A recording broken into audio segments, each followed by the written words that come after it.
welcome back to Cruising as Crew. My name is Lucy and today we're going to talk about making friends on board cruise ships and the reasons why you might be struggling to make friends on a cruise ship.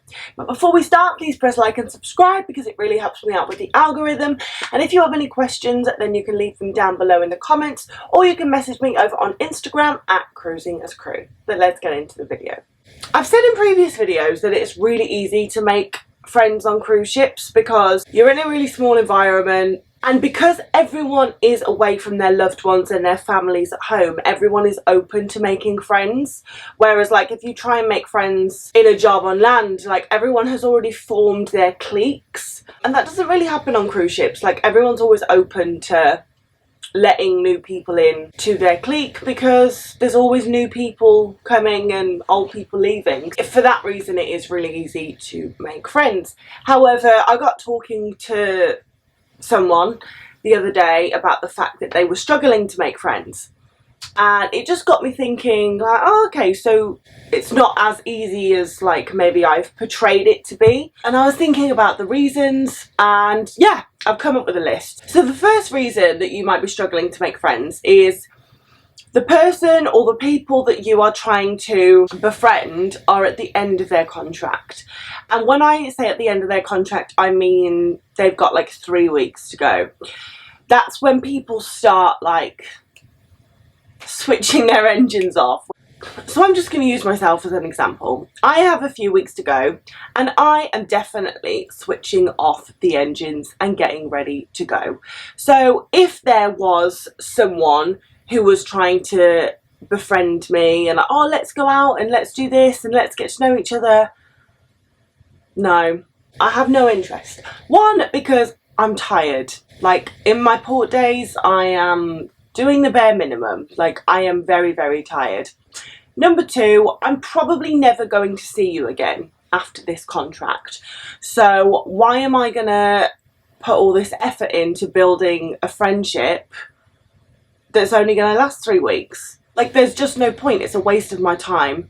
And I can see that it would better serve the person if they were trying to befriend someone who had also just started their contract. So they had the whole 6 months together. Like don't try and befriend someone that's at the end of their contract. But my point is, if you are finding that there's someone on the team, on your team, that's being quite icy and quite frosty, usually it's because they're at the end of their contract. Like they just have no desire to talk to you, and it isn't anything personal. It is all about the fact that they are finishing soon. Number two, I have done this and I have seen this many times. When you come on board cruise ships, it's very, very nerve-wracking. You're leaving your home, you don't have any friends, you're living on a boat with all of these new people that and you know, everybody needs a tribe. It's one of our biggest needs as human beings. We all want our social inclusion needs met. Again, I'm just going to use myself as an example. When I went on my first cruise ship, I was just so desperate for people to like me, and I obviously had this inherent belief that they wouldn't, so I was trying too hard to please them. I was a people pleaser, you know, anything they wanted me to do, I would do it, and various other things. But looking back, like it was just fake, and now kind of being on the other side of that and seeing other people do it, I'm like, oh God, it was so obvious. Because it is. Like when someone is not being their authentic self and they are, I don't know, putting on this act to try and get you to like them, it's so transparent, it's so see-through. So if you're finding it hard to make friends, you're not being included in things, then maybe check yourself and maybe be like, am I actually being myself? And it is really hard to be yourself when you're really concerned with other people liking you, but trust me, the less you care, the more they will. It's just how it works. Like the people who don't care if others like them or not are usually the most magnetic, and the people that are trying really, really hard to get people to like them are the ones that people just haven't got any time for. It's really difficult, and it is something that it's a phase that most people go through. It might be the fact that you're being fake, and not in a two-faced way, but in an insecure way.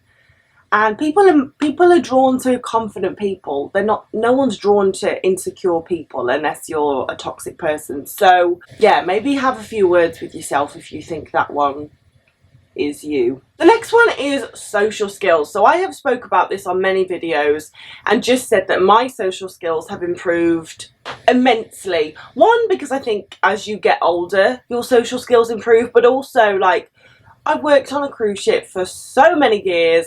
I've been exposed to people from every different culture, every background, every race, every language. And through this exposure, you learn how to deal with it. Not deal with it, but just the best way to communicate with different people. And I'm a bit of a social chameleon now. I feel like I can go into any social situation and be a-okay, be fine. That definitely was not the case when I started cruise ships. So your social skills will improve over time. But a reason that you might be finding it hard to connect with people is if your social skills aren't up to scratch. And it's funny, I've met so many people who can't read the room. People who are one-dimensional in that they are them wherever they are.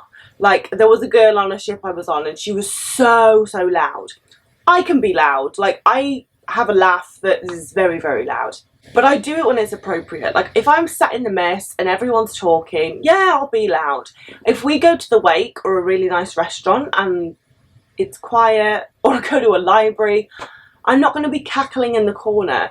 Whereas this girl was unable to read the room and she was loud wherever she went. It didn't matter if she was in a nice restaurant, a busy club, a library. She was as loud as she wanted to be. And obviously for other people who can read the room, you sit there and cringe and you're like, can you just bring it down a few notches? But some people are just unable to. That's just an example with volume of voice. But then there's people who swear chronically wherever they are, whoever they're talking to, or people that just say the wrong thing. And don't worry, I have definitely been known to put my foot in a few situations, but some people are just you just watch them put their foot in it every second of every day and you're like, how?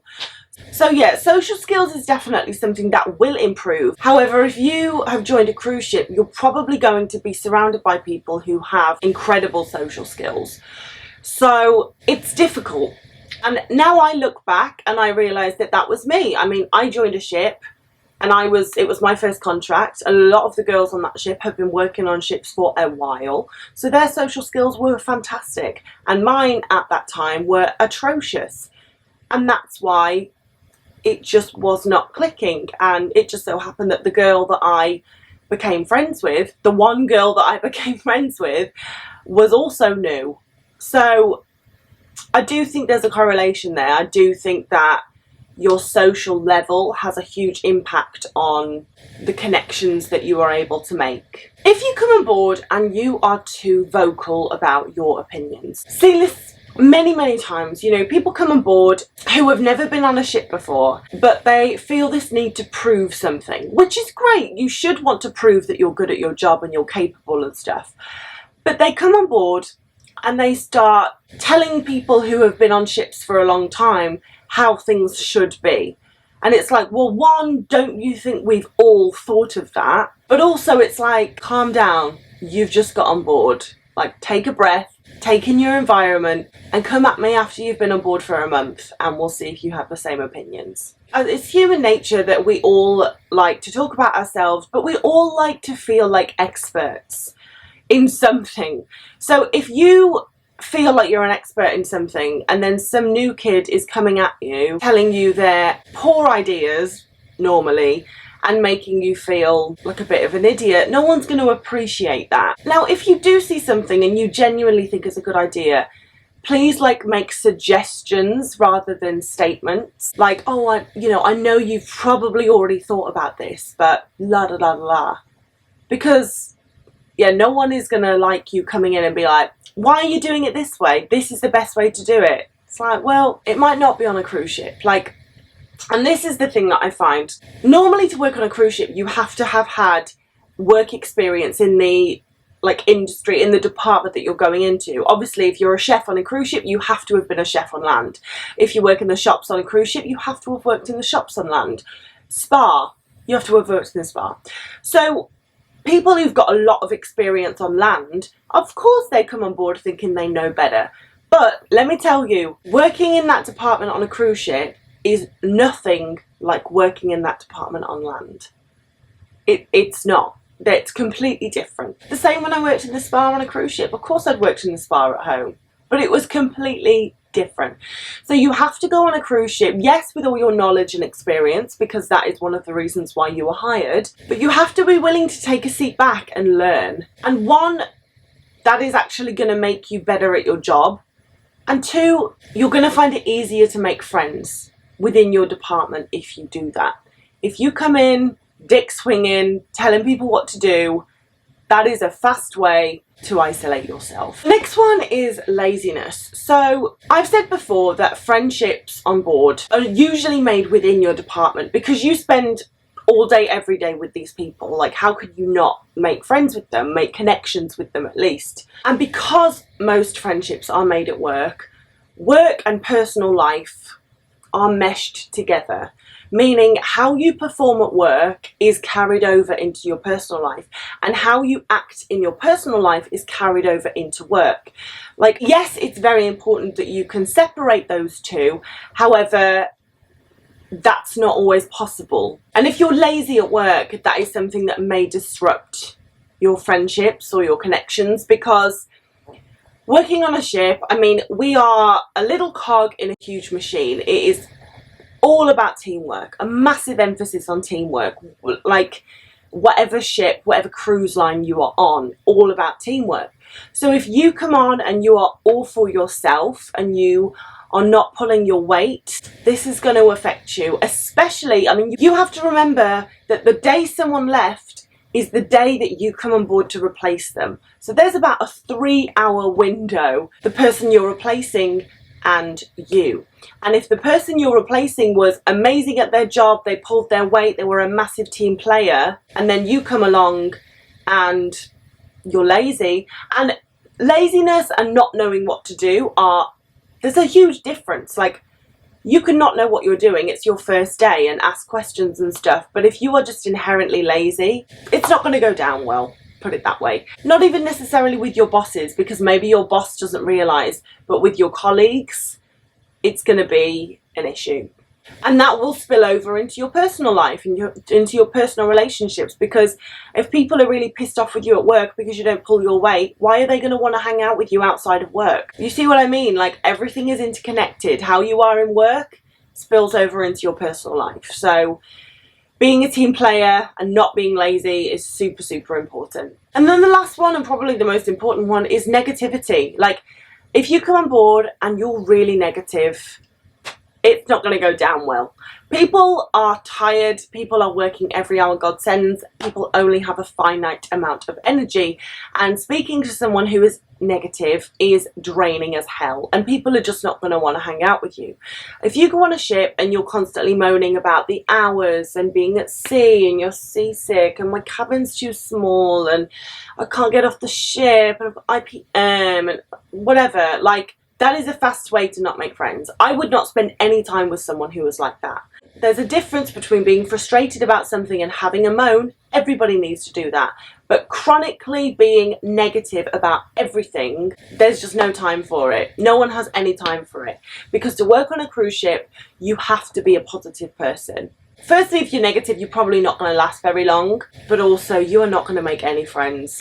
People just have not got the energy for that shit. So you really need to change your mindset, be a positive Polly, and just be able to see the cup half full.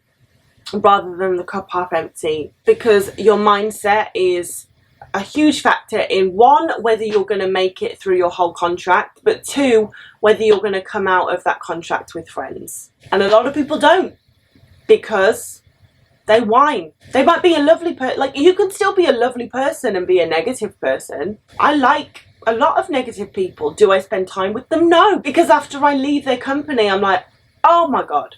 So get your mindset right. But anyway, guys, those are the reasons that you might be finding it hard to make friends on board a cruise ship. If you have any questions, then please leave them in the comments down below, or you can DM me over on Instagram at Cruising as Crew. But thank you so much for watching. I hope you have a wonderful rest of the day, whatever you decide to do. And as always, guys, I will see you in the next video. Bye.